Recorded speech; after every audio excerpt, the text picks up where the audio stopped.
Cancer Gets Lost live streaming charity webcast. 100% of the proceeds from this webcast, which we're going to talk about your donations in a minute, and the ongoing auction on biddingforgood.com/cancergetslost are going to the National Brain Tumor Society, and we chose that organization in honor of my friend Jackie, who recently, at 33 years old, passed away after fighting brain tumors for 4 years with great spirit, and she was one of my very dear friends, so we chose her charity of choice.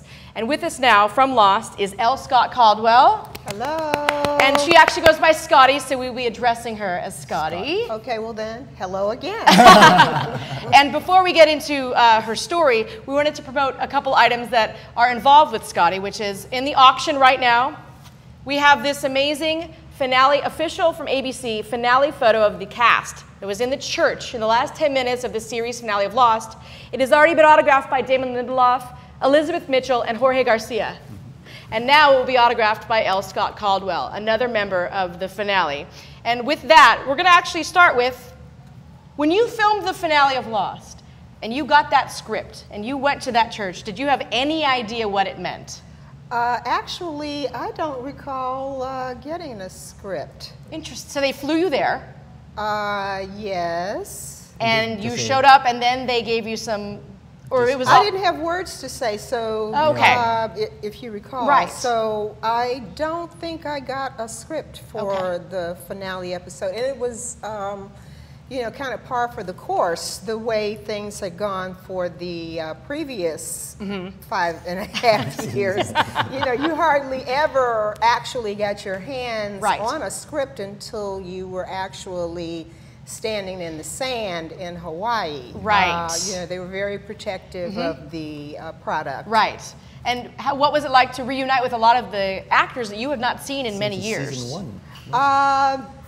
I don't know if there was one person I hadn't seen in a really long time except Maggie Grace. That Maggie Grace, be his favorite. The only person that I hadn't actually seen off and on. Okay. That was also in the finale because everybody didn't make it to the finale.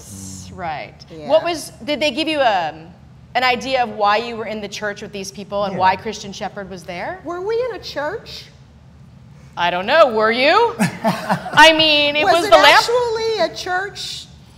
Do we know that it was a church? The fact that you're saying that out loud makes me think maybe not. Well, it certainly wasn't a spaceship, but it certainly Do we know that it wasn't a spaceship? Well, okay, now you're messing with me, Scotty, and I like it because, you know, as someone who loves theories, my mind is whirling. Thank you. Well, I mean, though, okay, you're sitting in wooden benches in a location that happens to also be the lamppost station, so it was a Dharma station, or was it? Or was it? Or was it? So you're being evasive and vague, and I think that's on purpose. I like it. So you're reunited with Sam Anderson. Did they give you any direction about what you were doing in that vague location?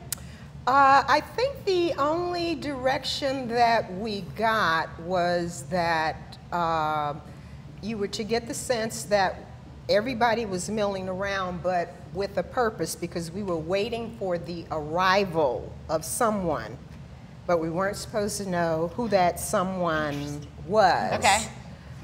So that's what, you know, approximately 12 hours of milling around. No, that's actually how long it took, because there was a lot of people to cover, you know, in that period of time. And so finally, Locke comes in, and then Jack comes in. So I was never clear on which one of those gentlemen we were actually awaiting the arrival of. Interesting. Okay. Yeah. And then, so they may have had something else in mind altogether, because we don't know. But you never what knew. the audience finally saw was what? With Jack and his dad.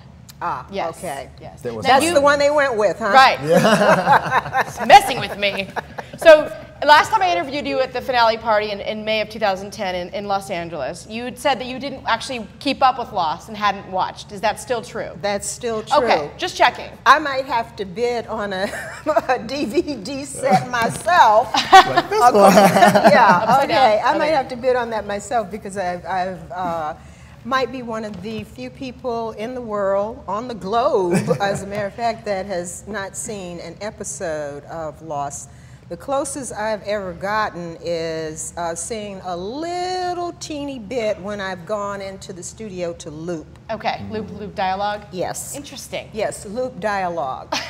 Insider, yes. Yes, whatever that means. And, well, what that means is if there's too much noise over the dialogue, or there are ambient sounds that they don't want, or if some of the words can't be understood, or if they decide to change some of the dialogue, which that happened to me once. I was in the looping studio for a long time because they went another direction. Can you tell us what episode?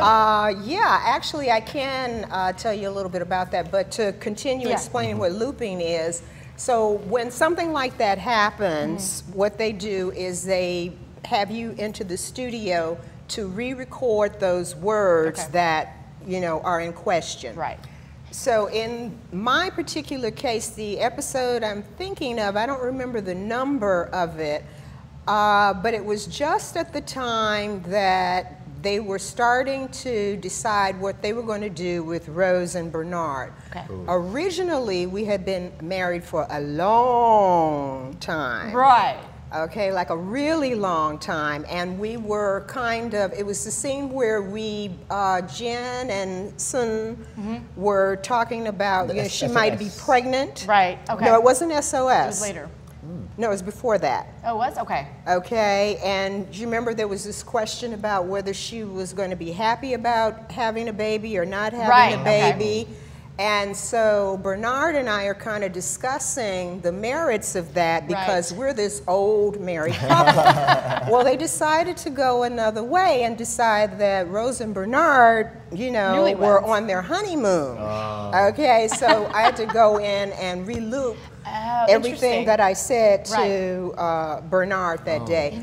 But that was kind of how we got to going down that road of almost bickering because it didn't make sense. Right. What they wrote to cover what I had originally said suddenly took it in another direction. It wasn't really making a lot of sense to me, but once we started going down that road, I know some people didn't like it because they said, you know, no, we like Rose and Bernard to have a certain harmony, but it seems like they're bickering, they're disagreeing, but that's where that germ started. Okay, interesting. Wow. And you have a very, very interesting and relevant and personal story, and it sort of relates to the creation of, you know, Rose's situation. It's my understanding that your character, you had some input into the genesis of the Rose character in terms of getting cancer.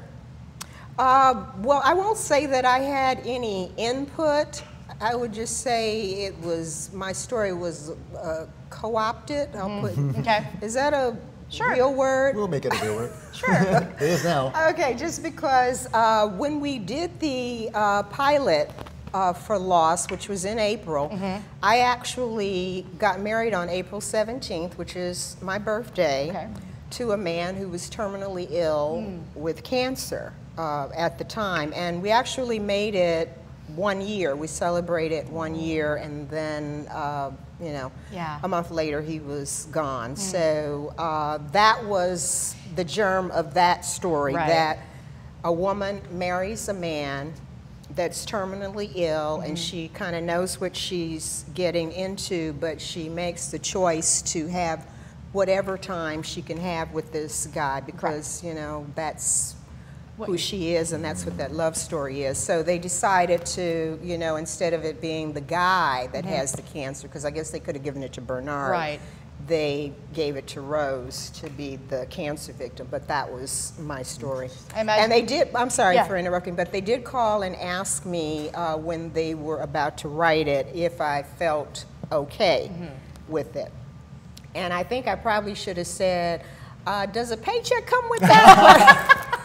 I just said, sure, why not? You know, if it'll, you know, help somebody, and I think it will, absolutely, then go for it. I believe that, you know, Rose and Bernard were not only like rock solid throughout all 6 seasons and people beloved characters, they were the most solid, normal relationship, bickering and all. And the fact that Rose had cancer, and Bernard tried so hard, and the reason they wound up in Australia on 8/15 was, you know, he wants his wife to be healthy, and then they landed on an island where, you know, some people will believe that she got healthy, and, you know, and you were still on the island in the end with Bernard in your little hippie hut, which I loved. Dreadlocks, Vincent, it was a good life. But I do believe that your journey, and you probably have received letters and emails from people who are touched by your character's journey. That scene in Collision where you first reunite with Bernard after, you know, in the second season, that was wow. That was, yes. But have you received any fan feedback about the cancer storyline? Yeah, people identify very much with the cancer story because, you know, as you know, if you don't have a personal experience with cancer, you know someone that does. So it's immediately relatable to everyone on the globe, really. And I think most people that have the experience of being impacted by cancer are changed forever. You know, so you know, and that's sort of a beautiful thing now, because when I was, you know, first aware of cancer, it was a big secret. You know, nobody talked about it. It was like, if you had cancer, you don't tell anybody, you don't open your mouth, you don't share, you know, you disappear. And essentially that's what was happening. People were disappearing because nobody was opening their mouth and saying, I have cancer, help me, you know, look at me, witness me, be a witness for me, be part of my healing, and, you know, be alert, be aware. Early detection is the biggest asset that we have in this battle against cancer. We know that, you know, a number of the cancers, you know, or none of them are actually curable. But it is possible to live and live well. It is possible to live and live well if you catch it in time. You know, if you only have a day, if you only have another second, you know, you can live that life with joy. Absolutely. Thanks. Yeah, you're going to have to take over on this one. You want to introduce Kevin? Oh, yeah. So just so you know, Scotty's addressing, we have a special guest. We have a special guest we have in from Florida. Her name's Karen, and you can find her story on our site, cancergetslost.org, and she shares her personal story about cancer and how loss literally was a lifesaver for her during her treatments and how it changed her life. And just, it's so relevant. And the reason that Jared and I are having success with our auction and attracting caliber of people like yourself is that everyone has been touched by cancer. Everyone has a story.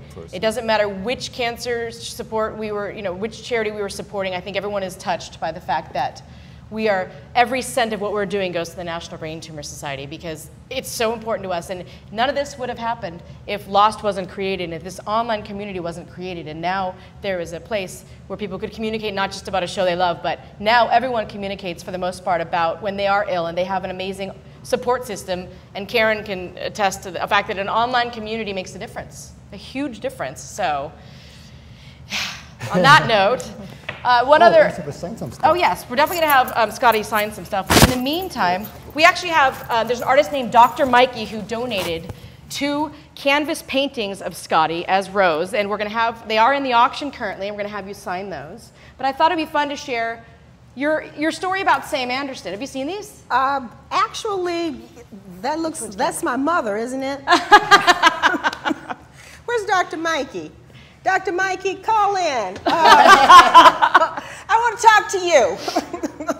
That's the season 1 Rose look. Is that? No, actually it's not, because that's not the season 1 hair. Okay. I think this hair, and there's another thing, the hair at the end got much shorter because they sent the wrong wig. Oh, it wasn't even my wig. So you didn't have island scissors? I didn't. No.